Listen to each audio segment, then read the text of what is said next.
everyone. Welcome to this webcast. This is Assessment in Student Affairs. How do we report out our data in a meaningful manner? So I want to welcome all of the participants so far on the line. I know we have more people joining us as we speak. I want to tell you who I am. This is Jennifer Wicks, the voice that you hear on the line. I am your host from System-Wide Professional Development. We are here at the Chancellor's office on the 4th floor in the studio. Great, and with that, let's head on over to meeting our presenter. Marilee Bresciani is on with us today. She is a professor. Everybody. Hello, Marilee. She's a professor in administration, rehabilitation, and post-secondary. Thank you so much for joining us. It's really a pleasure and an honor to have you with us today.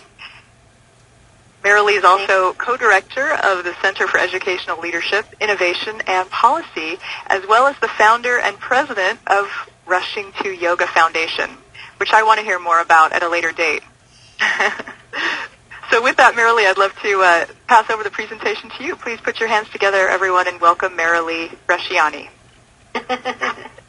Great. Thank you so much, Jennifer. It's very much an honor to be here with all of you today. Happy Valentine's Day, everyone.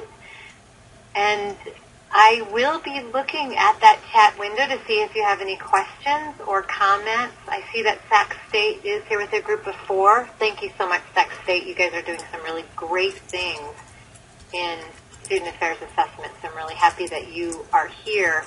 And again, just encouraging everyone to feel free to share their thoughts, their comments, their questions throughout.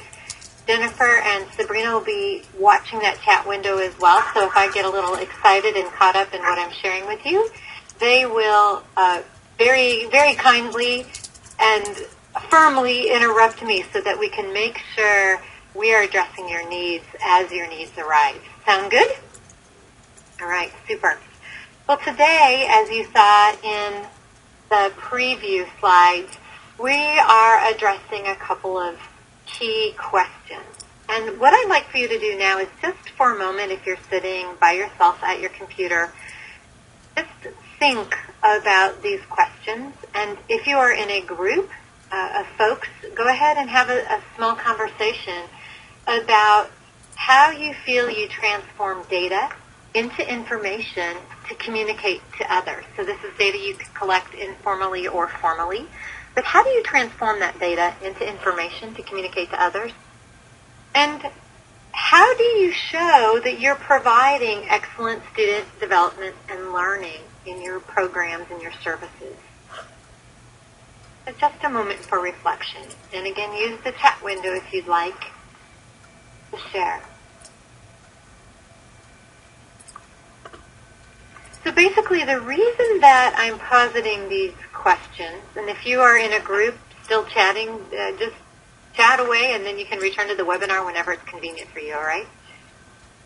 The reason that I'm positing these questions is that oftentimes we don't necessarily link our data to conversations around student learning and development. We don't necessarily consider those two things to be the same, and often they're not, and often we don't want them to be, because we're having utilization data, the utilization of our services data, that might inform administrative practice and not necessarily be linked to learning and development. And so when we're trying to inform these conversations, we want to really be clear about what our conversation is. We want to be clear about what kind of conversation we have. The other thing that I often run across is that folks are trying to prove that their services have a particular impact or effect with the data that they're collecting. And it's often the case that the data that is being collected isn't necessarily being collected in a manner that shows proof or impact or effect. So what I'm inviting you to do for purposes of this webinar is just let go of the need to gather data that proves your service as effective or proves your program has an impact. Just for purposes of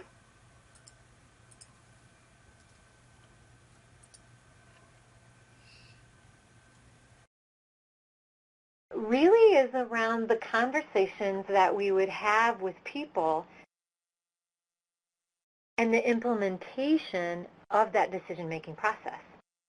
So what that means is that we really need to pay attention to those guiding questions or outcomes, if you will, and really help formulate how we present the data in alignment with the story that we want to have told, or the decision that we need made. And I don't mean manipulating the data. I just mean, what is your question? Why do you need data? Why do you want data?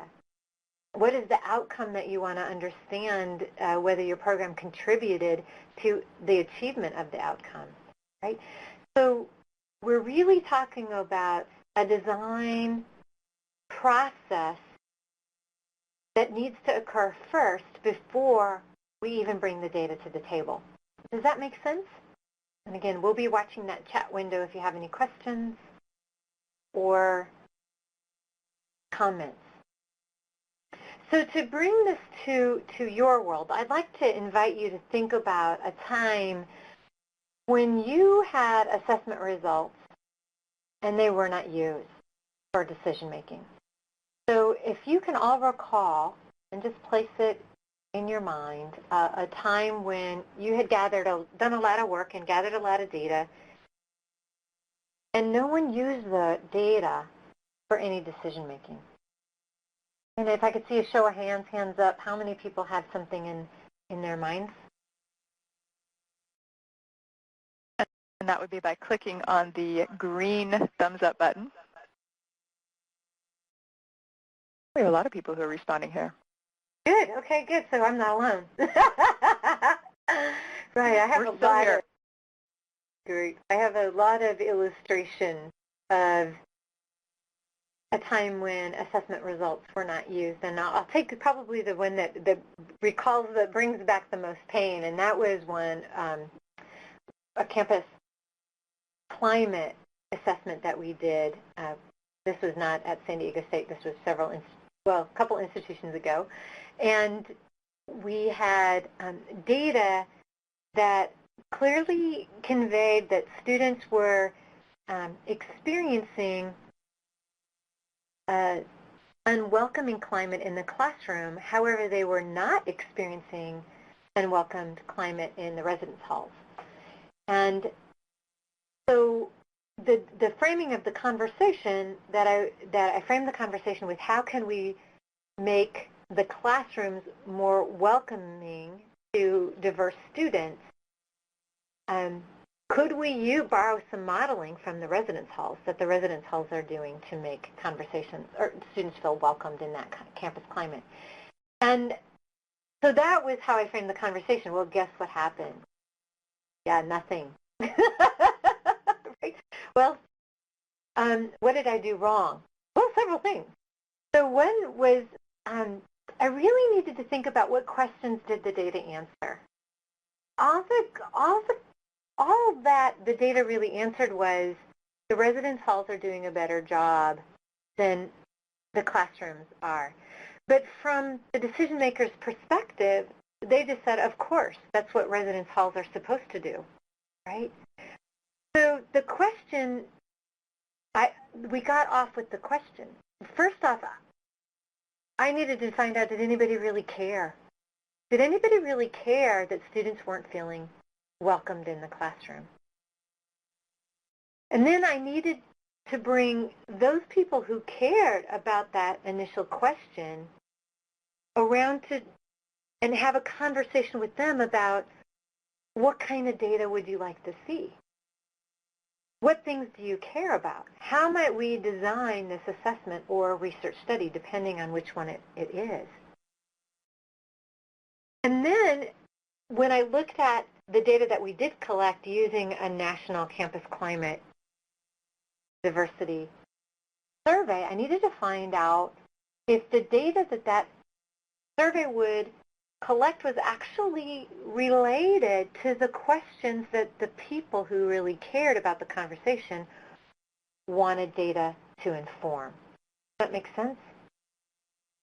So the notion here is that I started with a group of people who cared about campus climate, and we used a survey that was nationally recognized, but I didn't invite in the decision makers, stakeholders, and start there with their questions, right? So when we moved forward, I really needed to bring around more clarity about what conversations did I want to really be influencing. The only conversation that I was influencing with this set of data was residence halls are doing a better job than classrooms. And I got, so what? That's to be expected.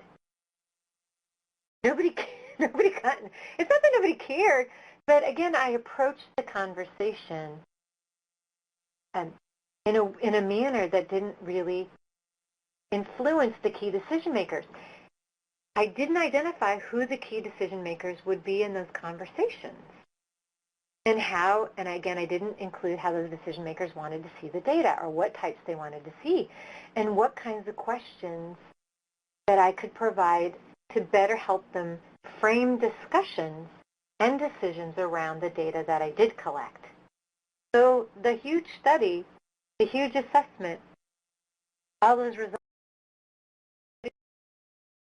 you to do is, for the time being, if you could simply suspend the need to collect data to prove that your program has a specific impact, or suspend the need to collect data that shows that really proves, and notice the use of the word prove, that your service has a particular impact. And the reason that I want to invite you to do that is that most of the data we collect and the way that we collect it simply won't allow us to enter into these conversations. But we still can use data to inform decisions, and that's what we're really talking about today. The reason that I invite you not to hang on to this, I've got to prove the legitimacy of my service or my program, is that when we think about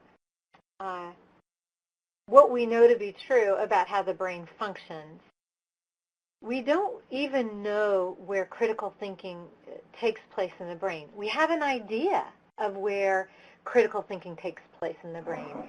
We have, but we don't really know. And so I'm having a blast. The Rushing to Yoga Foundation is about actually embarking on doing some evaluation of whether critical thinking dispositions can be trained through a lot of the types of activities we use in student affairs. So the notion here is that what we have discovered is that what we pay attention to literally changes the structure and function of the brain. But we don't even know really how to influence specific learning and development, even though we now have some training tools that we know literally change the structure and function of the brain. I hope that makes sense. So this is my sort of extreme analogy of what we do and don't know about the brain. And so then when we get into these sort of data arguments around this is how I can prove the worth of my program or prove that my program does this, in reality, when it comes to the brain, we know very little about how to change the structure and function of the brain for specific learning and development outcomes. And so I invite us to kind of be reminded of this as we look at our data and as we look at the conversations that we want to have with our data. So again, keeping in mind these sorts of things. And again, I apologize, you guys. I just need to let Jennifer know that I no longer have control of my PowerPoint. The tools for controlling the PowerPoint are... Okay. I will upgrade you to a presenter. It looks like that probably switched when we had that issue. So I'll go ahead and switch your slide now, and then you'll have it in just a moment. All right. Thank you so much. Sure. So the idea here is that we want to keep the big picture in mind. Many of you probably have tons and tons of data. And you're logged into this webinar because you're wanting to know how do you really inform conversations around that data.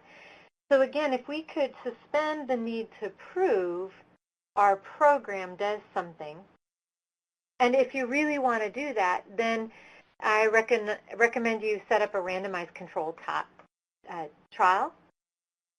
And if you want to do that, we can have an offline conversation of how to set up a randomized controlled trial and all the variables you would need to attempt to control. And the truth is that really we don't have time to do that kind of work.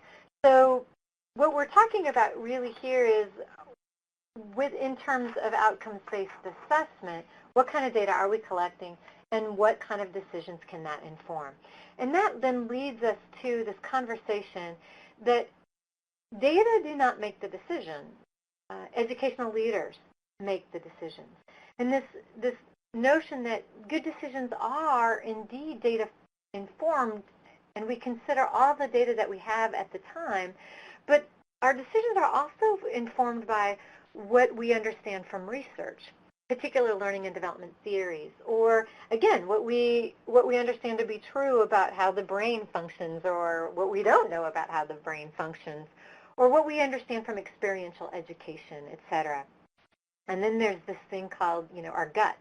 We often make decisions based on our gut feeling of what may be in good order, and sometimes that means rejecting the data, and sometimes it means including the data.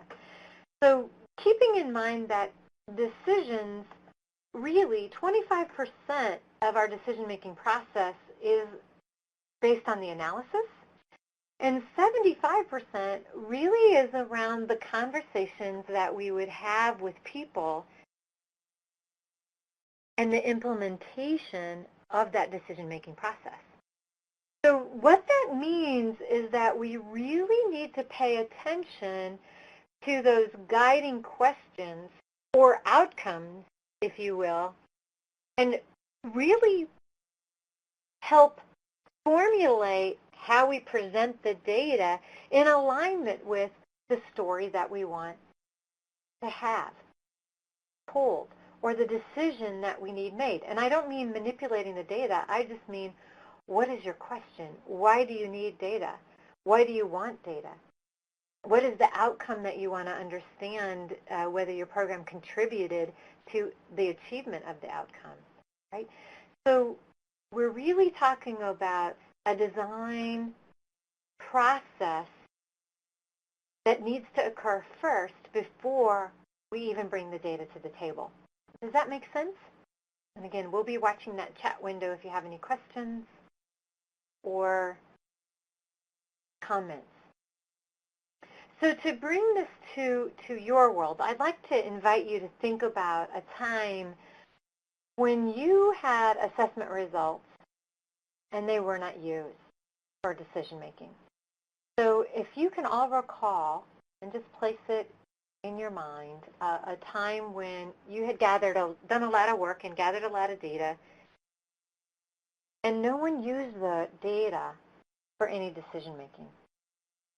And if I could see a show of hands, hands up, how many people have something in their minds?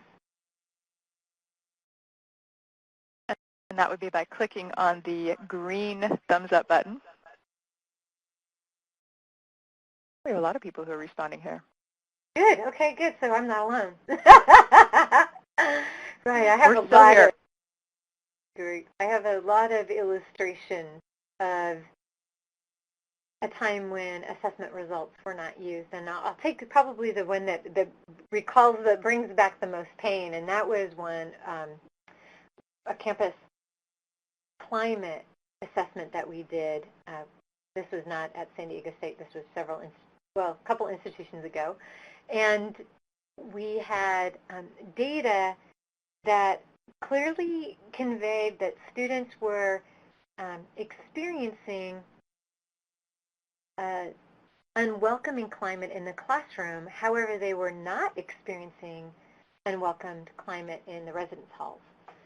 And so the framing of the conversation that I framed the conversation with, how can we make the classrooms more welcoming to diverse students, could we borrow some modeling from the residence halls that the residence halls are doing to make conversations or students feel welcomed in that campus climate? And so that was how I framed the conversation. Well, guess what happened? Yeah, nothing. Right? Well, what did I do wrong? Well, several things. So one was I really needed to think about what questions did the data answer. All that the data really answered was the residence halls are doing a better job than the classrooms are. But from the decision maker's perspective, they just said, of course, that's what residence halls are supposed to do, right? So the question, we got off with the question. First off, I needed to find out, did anybody really care? Did anybody really care that students weren't feeling welcomed in the classroom? And then I needed to bring those people who cared about that initial question around and have a conversation with them about what kind of data would you like to see? What things do you care about? How might we design this assessment or research study, depending on which one it is? And then when I looked at the data that we did collect using a national campus climate diversity survey, I needed to find out if the data that survey would collect was actually related to the questions that the people who really cared about the conversation wanted data to inform. Does that make sense? So the notion here is that I started with a group of people who cared about campus climate, and we used a survey that was nationally recognized, but I didn't invite in the decision makers, stakeholders, and start there with their questions, right? So when we moved forward, I really needed to bring around more clarity about what conversations did I want to really be influencing. The only conversation that I was influencing with this set of data was residence halls are doing a better job than classrooms. And I got, so what? That's to be expected. Nobody got, it's not that nobody cared, but again, I approached the conversation in a manner that didn't really influence the key decision makers. I didn't identify who the key decision makers would be in those conversations. And how, and again, I didn't include how those decision makers wanted to see the data or what types they wanted to see and what kinds of questions that I could provide to better help them frame discussions and decisions around the data that I did collect. So the huge study, the huge assessment, all those results went unused. Questions, comments, feel free to use that chat window. There's some other things that I didn't anticipate in this, and this was key. I forgot at which level the decision resided. So what I mean about this is what I was working with around improving of campus climate, the people who really cared about campus climate in enrollment management, they were academic and student support services. There were people who were really close to what students were experiencing and the pain that students were experiencing by our not gathering data to show that this is a real issue for our campus. So I started that conversation with that group. You know, that group picked the survey that we used. That group organized the survey. We administered the survey, delivered the survey, put the data together, blah, blah, blah. But what I forgot was the level where the decision would reside to actually do something about this was at a few levels higher than that level that convened. So it's not wrong to convene that group. But again, going back in time here, I didn't do due diligence around these other questions within regard to at which level the decision resided. I didn't take into account the values of academic freedom. And values of faculty would say, I don't care my students are comfortable in the class. I just want them to learn. And here's the data that they're learning. So why do we care that they're comfortable or not? And then so really taking some time to look at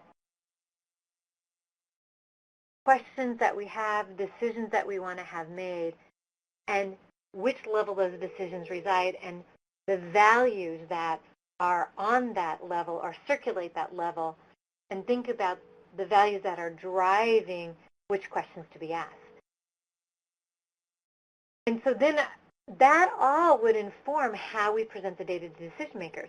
Now, if I wouldn't have learned these lessons based on experience, if I would have learned these lessons before I administered that project, then we could have had one conversation at one level and a set of decisions, probably at the level which I would say of the group that was really fielding the complaints from students.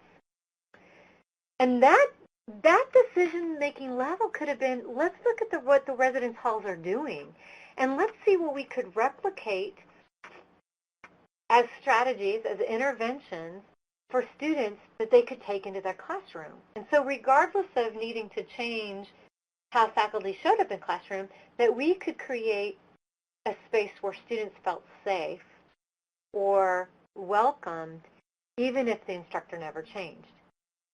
So we still had a lot of decisions that we could make, but again, what I'm saying is that I needed to reframe the conversations about what to do. And of course, this is data all around the outcome that we really wanted students to self-report feeling welcomed at our campus, feeling a part of our campus, and feeling engaged in our campus in an academic manner. And then again, I would have discovered that we could still use that data for that level of decision making, but because at the whole time we wanted to influence a higher level of decision making, we ended up with unusable data. Okay? All right, I think I've beaten that example enough. And feel free to use that chat window if you have questions or comments or thoughts. So this brings us to an idea around thinking about also how you design your learning and development from the tools you use to assess their effectiveness. And what I mean by that, I'll go back to that example. We had an institutional outcome around students feeling self-reporting, feeling welcomed, and a part of our campus. And we found a survey that would gather that data institutionally. And we thought we could really inform some conversations and some action plans with that data. But what we also forgot was, how do we actually provide students an opportunity for them to feel engaged? What are we actually doing with that? What programs do we have designed? What services do we have designed? And then asking the question, does this survey match the design of those programs? There was a lot going on, and the only data that we found of anyone doing something effective was in the residence halls. And that then ended up really annoying a lot of people who were doing a lot of hard work toward this learning outcome, because the survey gave them very little data on what they could improve, on how well they were doing.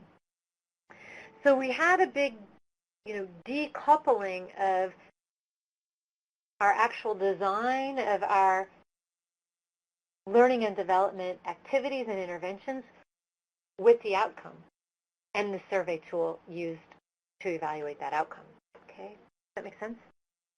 And so again, then you can see what happens is then you get into the actual results an interpretation of the results, and you can't really use them, even though you've spent a bunch of money and a lot of people's energy, which in my opinion is the most valuable resources is people's time and their energy behind something. We really had wasted it. Okay.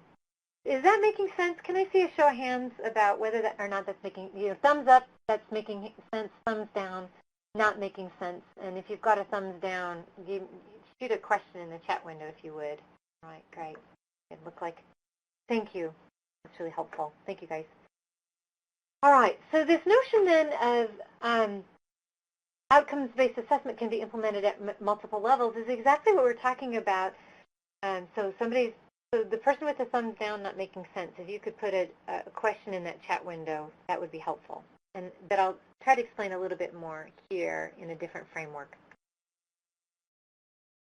So the idea here is that when we're designing outcomes-based assessment, whether we're realizing that we have a question that requires a research study to be done or it's an outcome that we want to evaluate, we actually want to think about where it is where that program is being administered, where that outcome is being administered. And then we want to think about the decision that would be made if, as a result of gathering data to evaluate a specific intervention or specific program, or data that would be gathered to see how well your institution or your division is doing.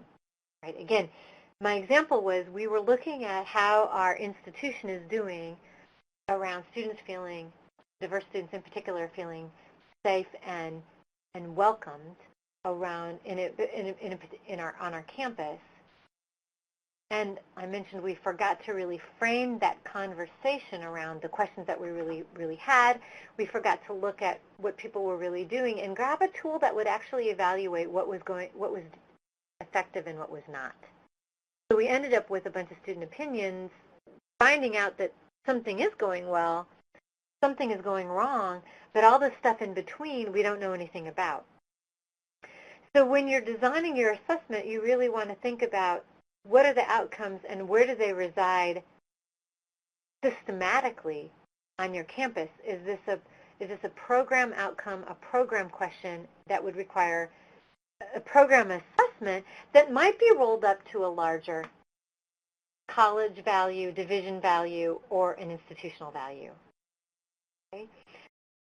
So given an example, if I would have, rather than do an institution-wide survey because that was easiest and fastest and got the data more quickly, if I would have taken the time to have conversations about all of these different levels, what do they really care about? Why is this an institutional value? What do they really want to know?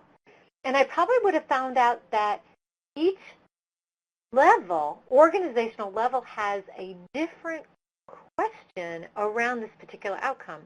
Each organizational level has different values that they want to see come to fruition, and they want to see data that helps them understand whether or not this program is contributing to these values being delivered or these questions being answered. Okay, does that make sense? Show of hands.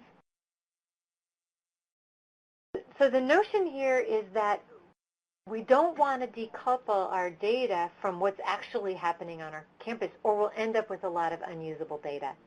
And if I could say that this is what I see most happening around campuses, is that they have a bunch of data that they can't use because it's not related to any particular program, intervention that could use it for decision making. It's not gathered in a manner that actually answers a question that somebody cares about or somebody values. Okay? Questions? Use that chat window.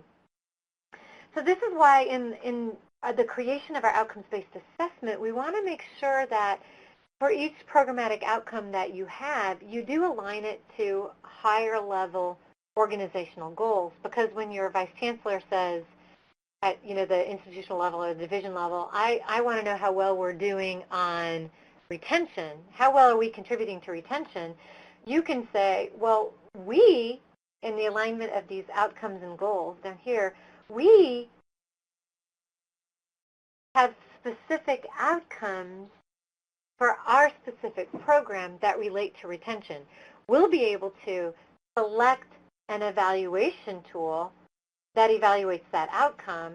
Then we'll get results for that outcome. We'll get decisions for that outcome, and that will help our vice chancellor, our vice president, have a conversation around whether or not the goal was met. All right, questions? Just feel free to do that chat window. So this is really key, again, to clarity around use of data. So what I'd like for you to do is just take a moment, even if you're just by yourself, take a moment and think about either a departmental assessment plan or a program assessment plan, and think about a question that you might have, an outcome that you might have, or you might see that you have some data. And just take a moment to jot down a few notes. I want to seal in your learning. Jot down a few notes around what about this conversation is ringing true to you. What about this conversation might help you make some different decisions around your departmental assessment plan, your division assessment plan, or a program assessment plan? Something you might do differently.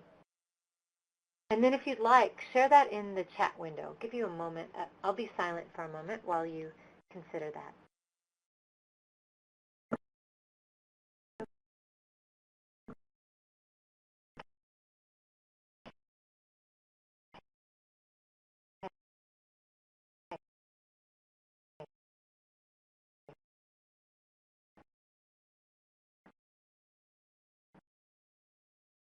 And hopefully those of you in groups are busy talking about some ideas or questions that you might have, some conversations that you might want to have with specific people.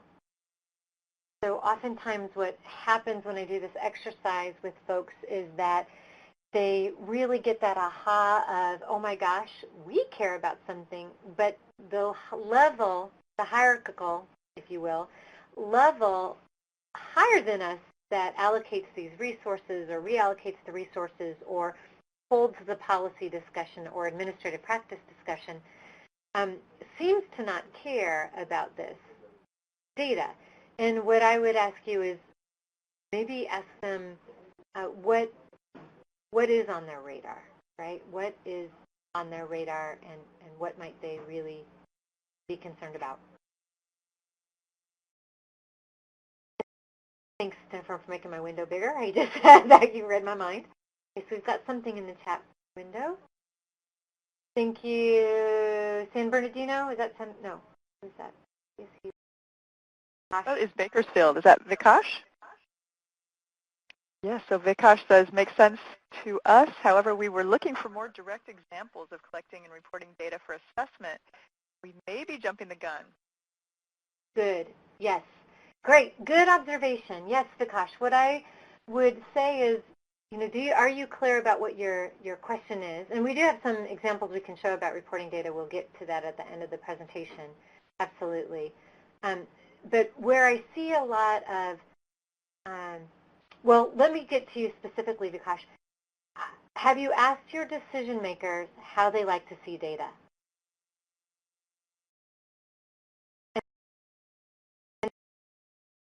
And that's a very important question. Every time when I did full administration, before I got a new boss, I would call their previous staff and ask the staff how their boss, who's leaving them and coming to us, likes to see data. Do they like 3 bullet points? Do they like charts? Do they like a narrative? Do they like an executive summary? Do they like the guiding questions? So those are very, very specific things that and you can, again, type in the window if that's not making sense. And Sharon says, read or have conversations with our Department of Student Affairs about how their assessments are meeting divisional goals. Do we know what each is doing across the division? Great. Yeah, that's a common challenge about do people know what everyone is doing to contribute to some divisional goals?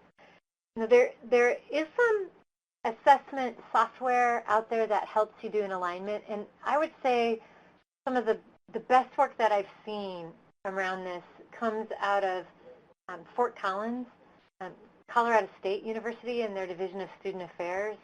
They have, actually it's free, they have a software called PRISM, P-R-I-S-M. I'll just type it in here. P-R-I-S-M is the software.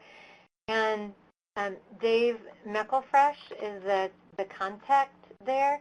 And it is, they're happy to give this software away. Basically what they've done is they've articulated their institutional priorities and then their divisional priorities. And each unit within Student Affairs each functional area within academic and student affairs, academic support and student affairs can align to those particular divisional goals or learning outcomes or institutional goals or learning outcomes. And it's public, so you can actually see if you go in and see, gosh, what is everybody doing on retention, you can get a report on what people are doing, how they're evaluating it, and what results they're finding. They can also share their rubrics for evaluation. And then you can also see the different ways that they're reporting data, again, based on the decision makers that they need to have look at their data so that they can make decisions. So I'm going to go back to Vikash's point. If you're gathering data to just make a decision at a departmental level, I don't even mess with data displays. Like at our department, I don't mess with data displays because we all are familiar with the data. We look at it and we write a summary of what the data said, the analysis, what the summary said, what the analysis was, the summary of a brief summary of our discussion, and the decision that we made, and that goes in our assessment report. It's done. But if I need higher level decision makers to look at it, again, first I need to ask what's important to them, how do they want to see it, what kinds of data influences them, and then make sure that I'm actually collecting that kind of data, in addition to what makes sense to us at a departmental program level. Okay? And feel free to use that window if it makes sense. So the reason that I'm taking some time to go over this is, again, I can show you different ways to present data, and I will, but I want to make sure that even though I show you different ways to present data, I'm making assumptions based on how your decision makers want to see data, right? And that would be really a bad thing for me to do. That's a conversation that I encourage you to have. And again, reminding yourselves of who will be on the conversation with that. Okay? All right. So let's say you've got your assessment outcomes, you have your evaluation tools that align with your outcomes, now you have your results. What do you need to do with interpreting the results? Well, what I see happen here is folks get all this data. I just came from a meeting just before this. They get all this data, and they completely lost sight of their purpose for collecting the data. The data is so interesting, and it is, but they lost sight of the purpose of the data. So I reminded them, what's the purpose? What was the purpose of collecting this data? They tell me, okay, great. Who's your audience? If it's just you guys, you can enjoy the data, keeping in mind your purpose, and make some decisions. Write up your report, you're set. But if your audience is a level higher, who is your audience, right? What do they want to know? And then in interpreting, I really recommend that you look at all information, not just what confirms your point of view. I see this a lot. People are just looking for what confirms their point of view, and they're missing some really big nuggets that could direct them to detailed improvement, right? Other things that might be happening. And maybe you don't want to write that up in a report. You don't want to mess that up with a pie chart. It's just an end note. Like, here's something else that we can look at when we have time. Or here's an assumption that we may be making that's flawed. We're not sure, right? And then you can group statements, this is analysis and interpretation. If you've got a lot of qualitative data, you can group those statements into categories for data reduction, themes that might be appearing. And remember again that you want to go back to your purpose. So maybe you find a bunch of data that's really interesting and really needs to have conversation. Set it aside. Stay focused on your purpose and get that conversation completed before going back to it and seeing what other conversations you might want to have and with whom, right? So the point here is that while you're preparing some data to answer a particular outcome or see if an outcome has been met or a question that somebody might have, you can get derailed with the other data and get kind of lost in it. So hold it, group it in statements, hold it, set it aside. You can even use a quote to emphasize your key points or findings. Like 2 chancellors ago, we had chancellors, not presidents. I worked for a chemist. She wanted 3 data points. So this was key. Always, everything, no matter how complicated it was, 3 key points. And then I had all of the detail underneath that, but I scaffolded 3 data points, made 3 charts to support those data points. Then underneath those charts, I had some questions, and here I would use the literature, the citations. Here's contradicts these findings. Here's what holds them true. Again, in findings, this stuff is really repetitive. You know, you want to keep in mind the purpose of the assessment. And this is back to your question, Vikash. I highly recommend that you always scaffold your data. Take the time to boil that analysis down to one sentence, one key point. What is the message that you really want to convey? Or what is the question that you want to invite the decision makers to have? You know, what's the guiding question?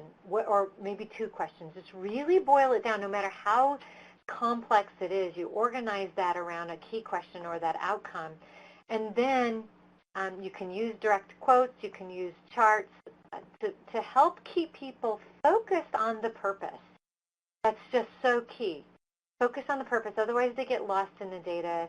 Then you end up on some side conversations. You're like, well, that was all very, very interesting, but now the data's unused because I didn't, again, scaffold the conversation around the data, not to manipulate the conversation, but to make sure the data gets used for the purpose that it was collected. These are all repetitive kinds of things. And then once you get those decisions and recommendations, organize those by your outcomes or your research question, whatever your question was, right? Organize those decisions, and then you can even organize an action plan. Again, here you can use literature to affirm or contradict findings. And what that does, I call that the pardon the crassness. I call it the CYA aspect, the covering my rear end, that we might have data that actually contradicts what other national research says. Okay. So when we're really thinking about this, what we're thinking about is our audience. Always, yes, we maybe your audience is your department, and that makes this very easy. But if your audience is a level or higher, or 2 levels or higher, think about what question they might have, and use language that bridges their values with what it is that you want to convey. Keep bringing them back to the story, the point that you're trying to make. And the format, the data reporting format, always depends on the audience. And these are from Gary Hansen, my mentor. I mean, he taught me, he was like the king of this, and he just told me, you may have to present data differently to your different audiences. It might be the same data. You're not manipulating it. You're just presenting it different because this particular group needs to see the data this way so that they can have the conversation. This group wants the huge narrative. They want to get into the story. They want to get into the, the real details. So really think about who it is that you need to have make the decision, and really help guide them in the decision process. That's much different than manipulating them or manipulating the data, all right? And if it's the students you want to have help you with the decision, like it might need a fee hike or a fee proposal, invite them. What are the questions you really care about? What are the outcomes you really care about? What kinds of data would be meaningful to you? How might you want to see it, right? That kind of thing. Again, very repetitive kinds of things with this, but I'm really reinforcing getting at the values of the constituents who will be making the decisions, who will be looking at the data. And the other thing I like to remind people of is if you're asking for data from your IR, your institutional research people, or central administration, they're on the phone here, let them know how you're using the data. And what it does is it reinforces their time in getting you that stuff. It also helps them know that this data is useful, and these are the ways that it's useful. And it gives a lot of buy-in for the creation of the data and the use of the data and the conversations. I don't have to tell you guys that there's nothing more alarming than doing all of this work and nobody uses it, right? And again, I've always found it. I've always kept, unless told otherwise by my bosses. Let me frame that. I've always kept the whole data collection process and aggregate data analysis transparent, and invited students to look at that and form their own conclusions and opinions and all of those sorts of things, and invite them into the conversation. Because in most cases, we needed the students to collect the data. Students came from the data. And being transparent really role models the integrity of the process, and it also holds a higher level of accountability for the use of the data. And that can be really handy. Hope that makes sense. Okay, and these are just continual same. Let me just check in with you. A show of thumbs up. Is this stuff making sense to you? Thumbs up. Not making sense, thumbs down. And again, use that chat window if you need to. We're just seeing the same kind of thing. And again, before you even present a piece of data, make sure your timing is good. I've sat on data that was really important to high-level decision makers if we were having a conversation about which athletic conference we're supposed to be involved in, or there's a scandal in the paper, or there's a student suicide or whatever. That's not a conversation. That's not a good time for having conversations about results and outcomes, even though they're important types of things, right? I know that sounds silly, but I was in a meeting earlier this morning where the presenter had some really, really important stuff, and she was talking about, I have some really important data, we need to make some decisions about this, but this isn't a good time to have this conversation because of X, Y, Z, which I can't share because it's confidential. And I thought, wow, that's great leadership. Going back to the beginning of our PowerPoint where leaders make the decision, not the data.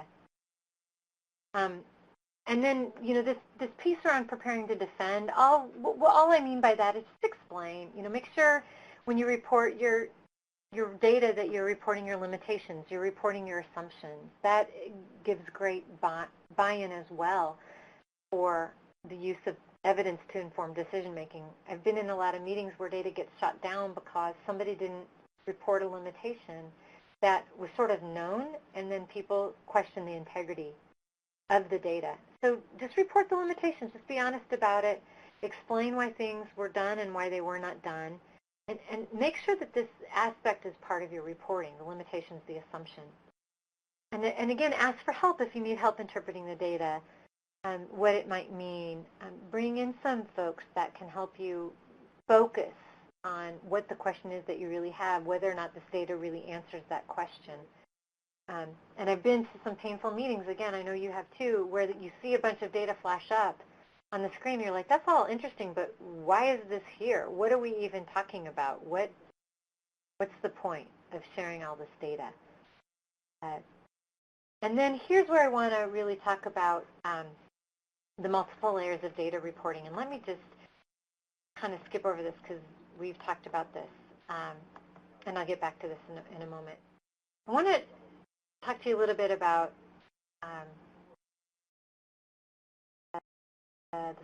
the slides aren't coming up. There's some screenshots of data here. Jennifer, can you help by chance? Yeah, I think they're just popping up now. I think it's just taking a moment to load. Okay, Is it thank you on so your much. screen now? Yes, it is. Thank you so much. Oh, good. Okay. Thank you for that. So this is just a little, thank you. This is a little example of like how to present data and how to focus in that conversation. So let's say you're going to a meeting on how effective your academic advising is. So you know that the meeting is around, here's some data about how effective our academic advising is, and the person tosses this up. What do you do with that? So your first inclination is maybe you're a little frustrated because you can't see the pattern, and if you could study this, you could see the pattern, but you're not even sure what the question is. What's the question? What's the guiding question? This is just a percent of students indicating the type of advisor they go to most often. Well, what's a different way to convey that where you get the meaning more quickly? How about this one, where you see very quickly that the percentage of students going to a specific type of advisor seems like they go to the department. That's the big maroon bar in the middle. Seems like most students by college, which are the codes on the bottom, go first to their departmental advisor, except for the college titled BA, whatever that college is. This is actual data from a previous institution. They go to the college first, okay? So why is that important?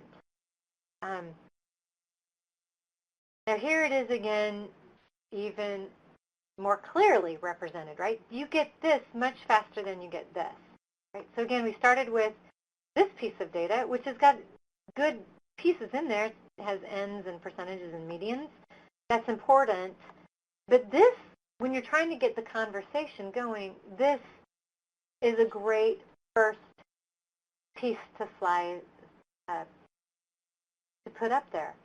And probably more helpful than, now next, what does that mean, is going to something where I get the standard deviation and the mean. So I can see if this is really of help. Okay. This is a different question too. Rate the assistance you've received from your primary academic advisor. So first we needed to know, where do you primarily get your academic advising, which is the department, because this question didn't say whether that was your department, college, or whatever, right? So we needed to know, we actually need to know this information back here to find out, well, who does this question even apply to? Who really cares about this? Because you can see if we set this bar as the cutoff for quality, there are 2 colleges, maybe 4, that they are happy with their primary academic advisor. But who's their primary academic advisor? Well, this doesn't tell you. This doesn't tell you. But this tells you. So again, my whole point in this is to say, what is the conversation that you're trying to have? And then you would literally line up the data to guide the conversation versus just toss the data up and hope people can make meaning out of it so that they can make decisions that will help you make changes that you find meaningful. Any questions on that in the chat box? It's a little quiet out there, Marilee. Quiet, I know. I hope I didn't bore you. I think you're explaining everything very clearly. Okay, great. And then we, thank you. And then what we wanted to know again a little bit more is, all right, so if this is how they see the assistants, some are satisfied, some aren't, we really need to know, in order to improve it, we really need to know, what do they mean by satisfaction? And so here we get more detailed. But again, this is a much deeper level of data, and I wouldn't just toss this one up here, you'd be showing some other representation of this, right? Maybe some of this around, we found the biggest problem would be, like, you do the mining, right? You do the mining. What's the biggest problem? Don't show them this and have them guess. Show them one of these and say, look it seems like, you know, and you could do this as a college slice for, this is the percentage of folks who said flexibility is a problem, right? So you can really gear them to the conversation of, what do we need to do about flexibility? What can we do about flexibility? Okay? I hope that's helpful. But again, what you're really doing is you're keeping your audience in mind. You're really doing the work about framing the conversation around what's important to you. What's the outcome? What's the question? What is the data really saying? You're really painting the story of the data by honing things down about what really gets their attention. Okay, the issue is satisfaction with academic advisors, but it's not satisfaction with academic advisors, it's satisfaction with departmental advisors. And only 3 colleges or 4 colleges have departmental advising that people are satisfied with. Well, what are they unsatisfied with? Right? So you really drill down into finding, oh, they're unsatisfied with flexibility or responsiveness. Now, what do we want to do about that? Well, what are these colleges doing that are working well? How could we adapt that into other models? Okay? And what I also recommend is that, and I've always done this when, so you know, used to work full-time in assessment, and before that full-time in institutional research, and even now when as a faculty department who's responsible for the assessment of 2 academic programs, before I go to the dean, I have this like 3-ring notebook so that I can, and I have these sorts of quick picture graphs that get him to see we've got a problem, and then I have ready in my notebook this more detailed data.